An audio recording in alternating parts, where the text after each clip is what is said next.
أعوذ بالله من الشيطان الرجيم بسم الله الرحمن الرحيم. Di antara nikmat yang sering kita nggak sadari itu adalah nikmat Allah menyelamatkan kita dari banyak kerugian.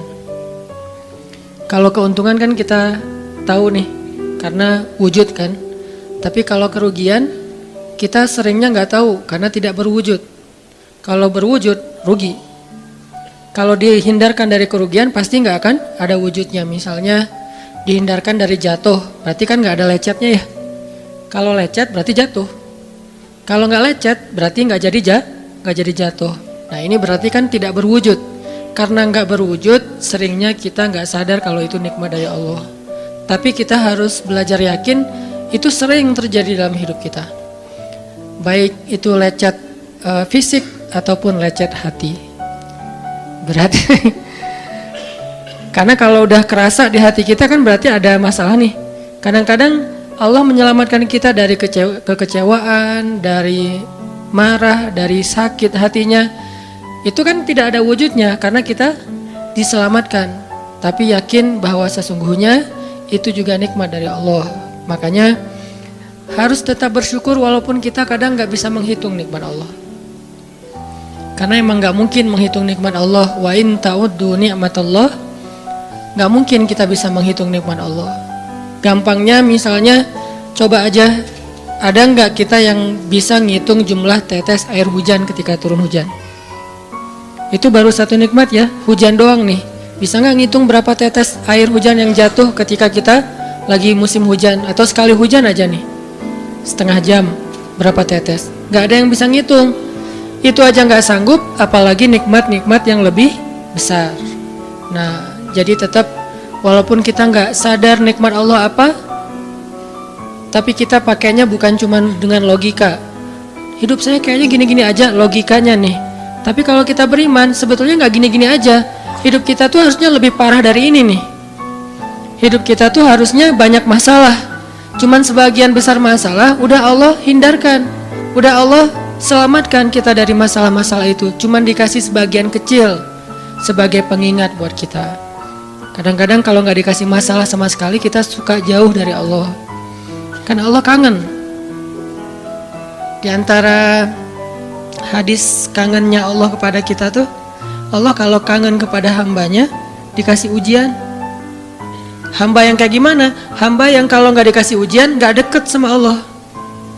Sehingga kalau Allah kangen sama kita, yang gak deket sama Allah nih, suka lupa sama Allah, Allah kasih kita ujian. Tapi ujian yang dikasih juga ujian yang insya Allah masih ketahan sama kita. Karena Allah gak mau ngasih kita ujian yang mencelakai kita. Kalau itu terjadi namanya bukan ujian, tapi namanya azab. Dan insya Allah orang beriman gak dapat itu. Yang dapat kayak gitu tuh kelasnya udah kelas Firaun, Haman, Korun, Namrud ya, Abu Jahal, Abu Lahab, itu kayak gitu tuh. Tapi kalau kelas orang muslim yang udah beriman cuman gak soleh-soleh amat, insya Allah yang dikasih bukan azab, yang dikasih adalah ujian. Kenapa? Allah kangen dengerin curhat kita di sepertiga malam. Allah kangen ngeliatin kita menangis dan manja kepada Allah. Allah kangen kita bangun tengah malam atau sepertiga malam berdoa kepada Allah. Allah kangen kita berdiri dan sujud dengan waktu yang lama. Kadang-kadang sujudnya setengah jam, saking lagi berserah diri kepada Allah. Allah kangen, makanya dikasih ujian dikit. Tapi ujian yang dikasih ke kita tuh sedikit dibandingkan yang Allah hindarkan dari kita. Tapi mana buktinya dihindarkan? Kalau ada buktinya namanya nggak dihindarkan. Kalau sudah wujud namanya kena. Kalau nggak kena pasti nggak ada wujudnya. Terus gimana kita tahu? Kita mungkin nggak tahu, tapi kita bisa meyakininya, iman. Makanya yang dipakai bukan hanya logika, tapi juga iman.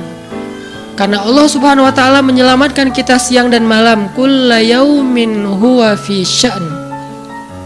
Itu ayatnya. Kulla yaumin huwa fi sya'n. Setiap hari Allah sibuk menyelamatkan kita. Salah satu tafsir dari kalimat fi sya'nin adalah Allah sibuk menyelamatkan kita. Setiap hari, kulla yaum. sibuk menyelamatkan fulan-fulan, sebanyak jumlah manusia, sebanyak itulah yang Allah selamatkan. Bukan cuma mukmin, bahkan orang kafir juga kadang Allah selamatkan. Cuman di dunia, kalau di akhirat beda lagi ceritanya. Kalau di dunia, rahmat Allah semuanya dikasih, baik kepada mukmin ataupun kepada yang tidak mukmin, dikasih rahmat Allah di dunia. Tapi di akhirat hanya berlaku bagi orang-orang yang beriman. Kenapa orang yang tidak beriman kok dikasih rahmat Allah di dunia? Karena di sisi Allah dunia itu kecil, gak terlalu berharga, makanya dikasih semuanya. Akhirat itu berharga, makanya dikasih buat yang Allah sayangi, yang Allah pilih doang, yaitu orang yang beriman. Jadi jangan sampai kita berpikir Allah tuh kayaknya gak fair, kok orang gak beriman dikasih rahmat di dunia? Karena dunia itu gak terlalu berharga di sisi Allah. Seandainya dunia itu ada harganya walaupun sebelah sayap nyamuk, gitu kan hadisnya, gak akan Allah kasih itu dunia kecuali kepada orang beriman. Tapi berhubung lebih ringan daripada sebelah sayap nyamuk, dikasih kepada semuanya. Ibaratnya kalau kita ngasih, kayak ngasih lagi jalan gitu ya, naik angkot misalnya, naik angkot terus sama istri nih naik angkot berdua. Terus pas turun angkot, harga angkotnya tuh misalnya 3.000, udahlah kasih aja 5.000. Karena 2.000 yang kita kasih, nggak mungkin istri kita komplain, kemarin aku minta nggak dikasih, nggak akan mungkin kan? Kenapa? Cuma 2.000. Tapi coba ngasih 100.000, beda tuh. Karena dia sesuatu yang ringan, maka tidak perlu komplain. 2.000 doang, saya juga dikasih lebih dari itu. Harusnya kita sadar bahwa dunia itu 2.000-an. Dunia itu cuma 2.000-an, gak terlalu berharga lah, walaupun tetap butuh, gak berharga juga butuh. Sehingga ketika ada orang yang tidak beriman dikasih 2.000-an kayak gini, kita yang beriman jangan sirik. Mending saya gak beriman kalau kayak gitu. Ternyata gak beriman juga dapat tuh banyak. Gak banyak, cuma 2.000-an. Dan kita mah dikasih lebih banyak dari itu, cuman yang dilihat 2.000-nya, bukan yang ratusan ribunya. Ini artinya teman-teman, yuk kita tetap belajar bersyukur kepada Allah. Walaupun kita gak sadar nikmat Allah itu apa, kita gak bisa ngitung dengan logika kita. La tuhsuha, gak mungkin bisa dihitung dengan logika. Tapi kita masih punya logika iman, yang kita yakin kulla yaumin huwa fi sya'n. Setiap hari itu Allah ngasih nikmat buat kita. Setiap hari itu Allah menyelamatkan kita dari banyak masalah. Setiap hari. Bukan pernah tuh dulu gua nyelamatin lo, enggak. Setiap hari diselamatin. Kita ada orang yang kadang-kadang nyelamatin kita dari satu musibah, itu kan berjasa dan kita kayak ngingat seumur hidup kan ya. Dianggap kayak orang yang paling berjasa dalam hidup kita. Dulu hampir putus gara-gara dia nggak jadi putus gitu, nyambung lagi dalam bentuk yang halal misalkan ya. Berarti kan dia paling berjasa nih. Kalau nggak gara-gara dia nih, udah putus tuh. Kalau nggak gara-gara dia udah cerai nih. Alhamdulillah gara-gara si fulan, gara-gara ustadz itu, gara-gara teman saya, gara-gara orang tua, kita yang tadinya hampir bercerai, nggak jadi bercerai, kan dia berarti berjasa banget dalam hidup kita, menyelamatkan rumah tangga. Allah menyelamatkan kita dari yang kayak gitu-gituan tuh kulla yaum, setiap hari. Kalau yang belum menikah, setiap hari Allah menyelamatkan kita dari zina. Apalagi kita hidup di zaman fitnah. Apalagi kita hidup di kota besar kayak di Bandung, yang fitnahnya mungkin lebih besar daripada di desa. Dengan mudah kita bisa terjerumus ke dalam dunia-dunia yang kayak gituan. Mudah banget. Tapi setiap hari diselamatin, besok diselamatin lagi, lusa diselamatin. Walaupun seringkali Allah pengen nyelamatin kita, kitanya aja yang kekeh gak mau diselamatin. Udah jatuh, Allah selamatkan dari apa? Dari makin terpuruk. Kadang-kadang kan jatuh ketiban tangga nih. Jatuh doang gak ketiban tangga.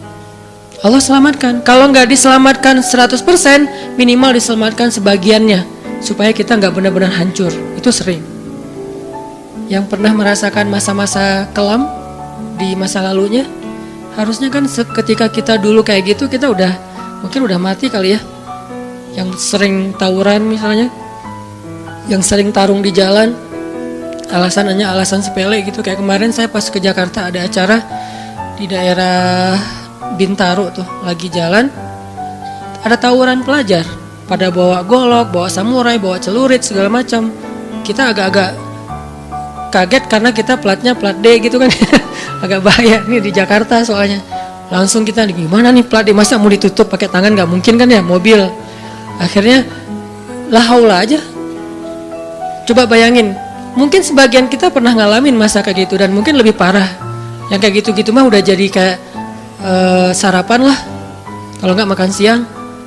Kayak gitu-gitu, udah sering. Kenapa masih bisa selamat dan sekarang bisa duduk di masjid? Kalau bukan karena Allah menyelamatkan kita. Jadi kalau ada yang cerita ke saya tuh tentang pengalaman masa lalunya yang luar biasa kelam, saya tuh selalu bukan takjub ke dianya, takjub ke Allahnya. Bukan takjub karena dia bisa berhijrah, takjub karena Allah masih menyelamatkan dia dan menghijrahkan dia. Sehingga ketika dengar cerita kayak gitu, yang kita ucapkan adalah Masya Allah, Alhamdulillah. Bukan, wah hebat lo ya, dulu pernah bunuh orang, pernah ini, pernah, semua dosa pernah gua lakuin dah. Itu gak perlu bangga, karena kalau dia gak diselamatin Allah, dulu udah celaka dengan dosa-dosa itu. Tapi karena Allah selamatkan, akhirnya dia diberi kesempatan. Bikin dosa, dibiarin sama Allah. Bikin dosa, dibiarin, bukan dibiarin berbuat dosa, dibiarin supaya dia kembali kepada Allah, dikasih kesempatan. Dan itu gak sehari, bertahun-tahun kan kita kayak gitu. Masih aja Allah biarin, masih Allah kasih kesempatan. Ini artinya teman-teman, benar, kulla yaumin huwa fi sya'an. Setiap hari itu Allah selalu jagain kita.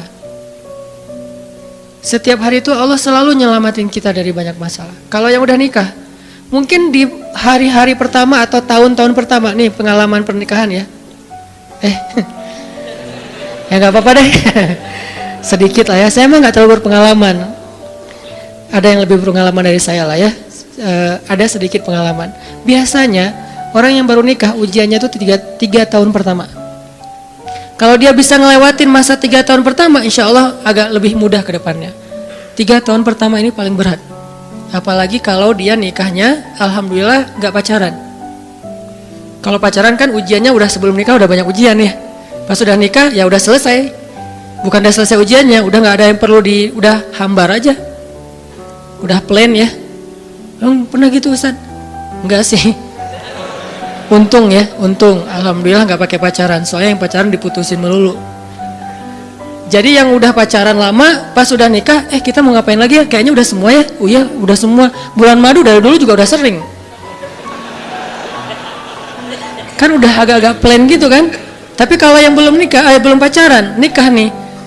Jadi kayak benar-benar baru pacaran, cuman ada konsekuensi lain yang mungkin ini jadi kayak semacam ujian lah biar sabar. Masa-masa adaptasi, masa-masa saling mulai mengerti, oh ternyata kamu tuh kayak gini dan segala macam. Apalagi kalau baru nikah langsung LDRan kan berat banget tuh. Nikah LDRan, pacaran LDRan aja berat. Bener gak sih? Nggak ngaku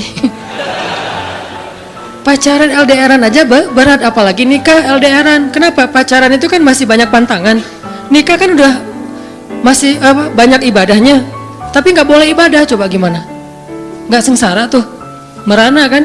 Harusnya boleh, tapi nggak boleh. Yang tadinya nggak boleh aja sengsara, apalagi udah boleh. Nah ini artinya setiap hari dalam tahun-tahun pertama pernikahan kita bisa aja mengatakan, udah deh, saya talak kamu. Apalagi laki-laki, kalau nggak sabar dikit keluar kata-kata talak. Kalau udah keluar nggak bisa ditarik lagi tuh, karena kalimat itu walaupun guyon tetap kena kan. Guyon aja kena, apalagi serius. Nggak usah, saya waktu itu lagi dikuasai amarah. Emang ada yang cerai dalam keadaan nyaman? Kita talak yuk, gitu. Nggak ada kan? Yang namanya cerai pasti marah tuh. Jadi nggak ada istilah gara-gara marah terus talaknya nggak berlaku, nggak. Maksud marah yang nggak berlaku talak itu kalau sampai hilang akal. Tapi rata-rata kita masih berakal sih walaupun marah juga. Karena ada orang yang marah tuh kemudian dia jadi kayak orang yang gila gitu gara-gara marahnya, itu hilang akal. Tapi kalau masih berakal, masih mukallaf, masih bisa berpikir, ya namanya cerai nggak ada yang nggak marah. Yang namanya cerai pasti marah. Aku talak kamu. Nggak ada, udah talak manggilnya say. Udah gitu pakai emoticon yang love gitu. Tapi talak kan agak-agak klise ya. Nggak ada, pasti emoticonnya tuh berderai-derai atau hatinya terbelah kan gitu kan ya. Lagi rame soalnya tuh yang kayak gitu-gitu. Ini artinya bahwa yang namanya talak nggak ada nyamannya. Pasti lagi marah dan tetap berlaku teman-teman. Kalau nggak Allah membimbing lisan kita, mungkin hari kedua udah talak tuh. Kalau Allah nggak membimbing hati kita, mungkin bulan pertama udah talak. Berarti kulla yaumin huwa fi sya'an. Sebetulnya kalau dengan logika iman, harusnya kita yakin setiap hari itu Allah pasti nyelamatin kita setiap hari. Cuman karena udah diselamatin jadi nggak ketahuan. Kalau nggak diselamatin ketahuan. Mau jatuh di jalan nih, naik motor nih, mau keserempet, harusnya jatuh, tapi nggak jadi keserempet, atau keserempet dikit nggak jatuh. Kan kita suka lupa kalau kayak gitu kan ya. Kalau udah jatuh baru ingat, kan saya tadi udah baca Bismillah, kenapa masih jatuh, gitu kan? Tapi kalau nggak jatuh, kita lupa bahwa ternyata perjalanan kita itu dilindungi oleh Allah, sehingga kalau udah sampai bilang Alhamdulillah. Jadi banyak yang kita nggak bisa ngitung karena memang tidak terjadi. Kenapa nggak terjadi? Allah yang menyelamatkan kita. Kulla yaumin huwa fi sya'an. Sehingga tetap walaupun mungkin kita nggak ngerasain, bilang aja Alhamdulillah, Alhamdulillah setiap hari aja gitu. Karena nggak ada ruginya juga kita ngomongin Alhamdulillah. Satu-satunya kata atau nama yang nggak rugi disebut cuma nama Allah. Dan satu-satunya nama yang rugi kalau disebut nama mantan. Itu nggak enak banget nyebutnya. Kadang-kadang lagi ngobrol sama temen atau lagi kenalan di dalam kampus nih ya, atau kelas anak baru ceritanya. Kan kenalan nih, dipanggil nama sama guru satu-satu. Pas ada satu nama misalnya namanya siapa gitu kan ya. Kita sendiri yang pas nama itu disebut langsung meriang. Lah kamu kenapa? Itu nama mantan saya bu. Kan suka gitu ya. Sampai ada nama jalan bisa buat dia kegeeran sendiri. Saya pernah di Masjidil Haram ada salah satu nama gate, nama gate tuh bukan gate Masjidil Haram ya. Kalau gate Masjidil Haram semuanya nama cowok, kan nggak mungkin saya punya mantan cowok kan. Salah satu gate di hotel lah, itu namanya tuh nama, pokoknya nggak usah disebut, ketahuan ntar di stalking lagi ya. Ada salah satu gate di hotel besar kayak Zamzam Tower gitu, gate-nya tuh namanya nama seseorang. Pas ngeliat tuh, hah, gitu doang. Coba bayangin, nama aja bisa bikin kita calangap. Nama, coba. Jadi satu-satunya nama yang kalau disebut itu bikin kita nggak nyaman, itu nama muatan. Dan satu-satunya nama yang kalau disebut bikin kita dapat kebaikan, cuma nama Allah Subhanahu Wa Taala. Setelah itu baru nama Muhammad Sallallahu Alaihi Wasallam.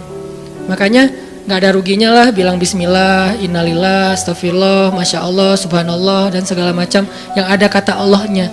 Sehingga Nabi bilang segala sesuatu yang di dalamnya ada nama Allah maka diberkahi, dan segala sesuatu yang di dalamnya tidak ada nama Allah maka tercabutlah kebaikannya.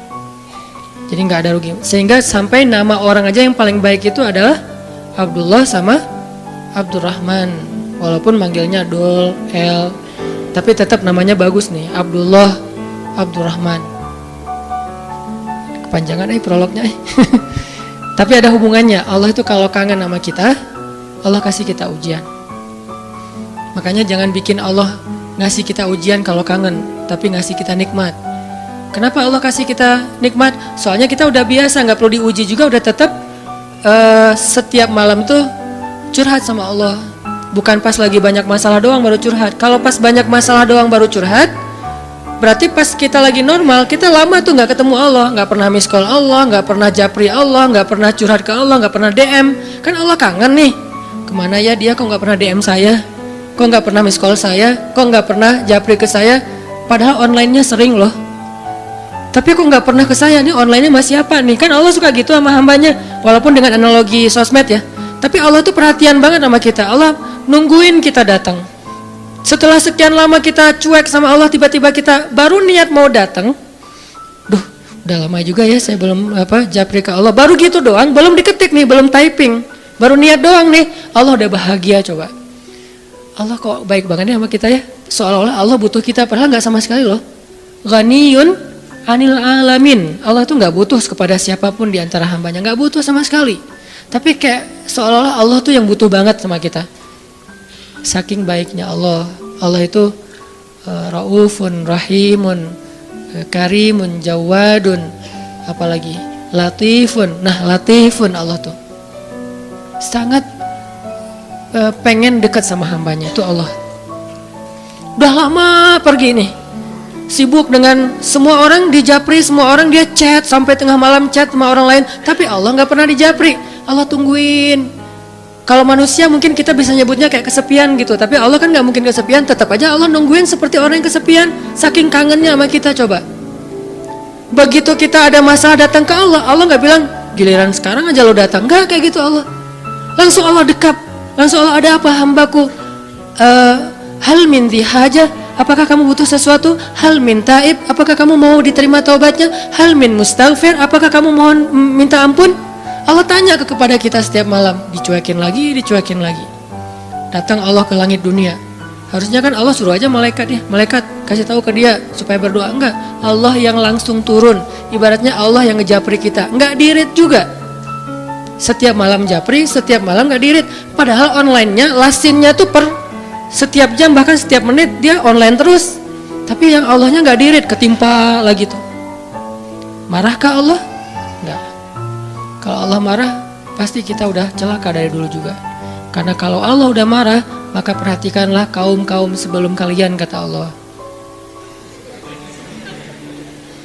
Perhatikanlah kaum-kaum sebelum kalian, Ad, Samud, atau tokoh-tokoh sebelum kalian, Firaun, Haman, Namrud, dan seterusnya. Perhatikan kalau Allah udah marah nih, berarti Allah belum marah sama kita. Tapi jangan sampai batasan waktu yang Allah buat itu kita lewatin, itu bahaya. Karena kalau Allah sudah menentukan waktunya,